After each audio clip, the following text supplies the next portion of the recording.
जय श्री श्याम। आप सभी का स्वागत है फिर से जय श्री श्याम चैनल पे।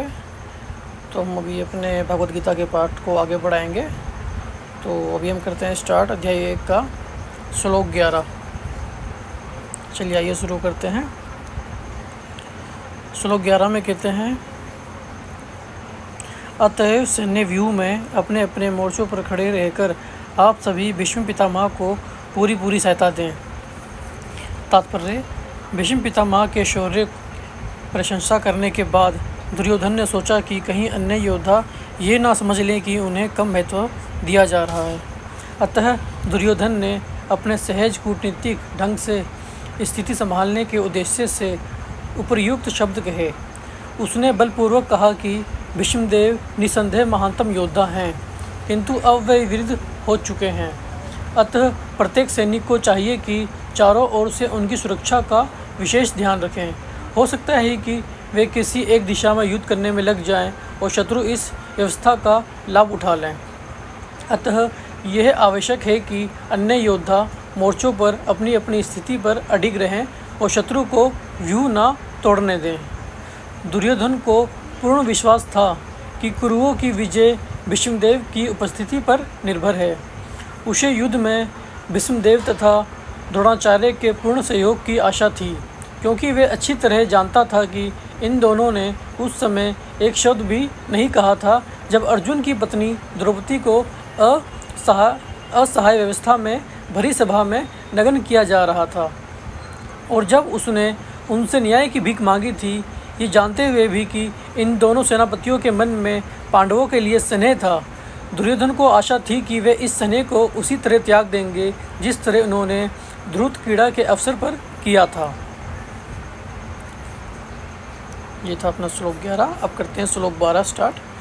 श्लोक 12 में कहते हैं, तब कुरुवंश के व्योवृत परम प्रतापी एवं वृत पितामह ने सिंह गर्जना की सी ध्वनि करने वाले अपने शंख को उच्च स्वर से बजाया, जिससे दुर्योधन को हर्ष हुआ।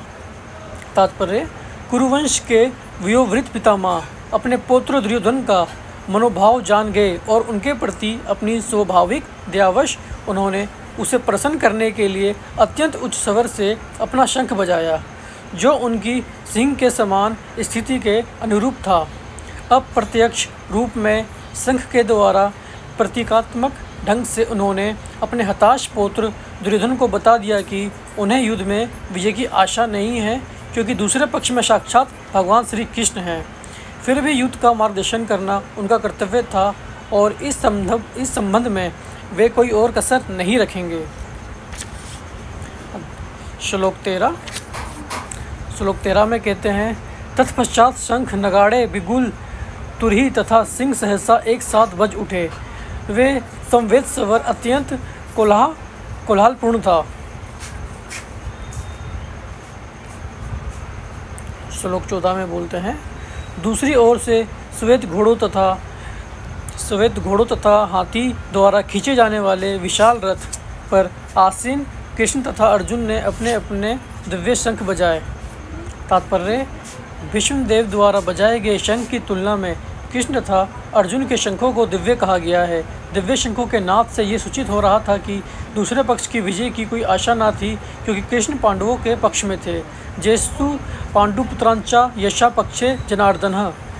जय सदा पांडु के पुत्र जेसु की होती है, क्योंकि भगवान कृष्ण उनके साथ हैं, और जहाँ जहाँ भगवान विद्यमान हैं वहीं वहीं लक्ष्मी भी रहती हैं, क्योंकि वे अपने पति के बिना नहीं रह सकती। अतः जैसा कि विष्णु व भगवान कृष्ण के शंख द्वारा उत्पन्न दिव्य ध्वनि से सूचित हो रहा था, विजय तथा श्री दोनों ही अर्जुन की प्रतीक्षा कर रही थीं। इसके अतिरिक्त जिस रथ में दोनों मित्र आसीन थे, वे अर्जुन को अग्नि देवता द्वारा प्रदत्त था, और इसे सूचित हो रहा था कि तीनों लोकों में जहाँ कहीं भी ये जाएगा वे विजय निश्चित है। श्लोक 15। भगवान कृष्ण ने अपना शंख बजाया। अर्जुन ने देवदत्त शंख तथा अतिभोजी एवं अतिमानवीय कार्य करने वाले भीम ने पौंडु नामक भयंकर शंख बजाया। तात्पर्य, इस श्लोक में भगवान कृष्ण को ऋषिकेश कहा गया है, क्योंकि वे ही समस्त इंद्रियों के स्वामी हैं। सारे जीव उनके अंश हैं, अतः जीवों की इंद्रियां भी उनकी इंद्रियों के अंश हैं। क्योंकि निर्विशेषवादी जीवों की इंद्रियों का कारण बताने में असमर्थ हैं, इसलिए वे जीवों को इंद्रिय रहित या निर्विशेष कहने के लिए उत्सुक रहते हैं। भगवान समस्त जीवों के हृदयों में स्थित होकर उनकी इंद्रियों का निर्देशन करते हैं, किंतु वे इस तरह निर्देशन करते हैं कि जीव उनकी शरण ग्रहण कर लें, और विशुद्ध भक्त की इंद्रियों का तो वे प्रत्यक्ष निर्देशन करते हैं। यहाँ कुरुक्षेत्र की युद्ध भूमि में भगवान कृष्ण अर्जुन की दिव्य इंद्रियों का निर्देशन करते हैं, इसलिए उनको हृषिकेश कहा गया है। भगवान के विविध कार्यों के अनुसार उनके भिन्न भिन्न नाम हैं।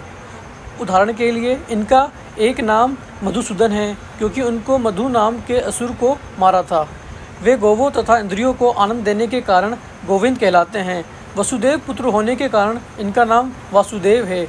देवकी को माता रूप में स्वीकार करने के कारण इनका नाम देवकी नंदन है। वृंदावन में यशोदा के साथ बाल लीलाएं करने के कारण ये यशोदा नंदन हैं। अपने मित्र अर्जुन का सारथी बनने के कारण ये पार्थ सारथी हैं। इसी प्रकार उनका एक नाम हृषिकेश है, क्योंकि उन्होंने कुरुक्षेत्र के युद्ध स्थल में अर्जुन का निर्देशन किया। इस श्लोक में अर्जुन को धनंजय कहा गया है, क्योंकि जब इनके बड़े भाई को विभिन्न यज्ञ संपन्न करने के लिए धन की आवश्यकता हुई थी, तो उसे प्राप्त करने में इन्होंने सहायता की थी। इसी प्रकार भीम वृकोदर कहलाते हैं, क्योंकि जैसे वे अधिक खाते हैं उसी प्रकार वे अतिमानवीय कार्य करने वाले हैं, जैसे डिम्बासुर का वध।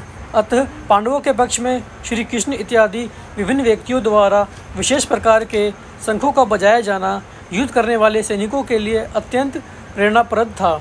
विपक्ष में ऐसा कुछ ना था, ना तो परम निदेशक भगवान कृष्ण थे, ना ही भाग्य की देवी श्री थी।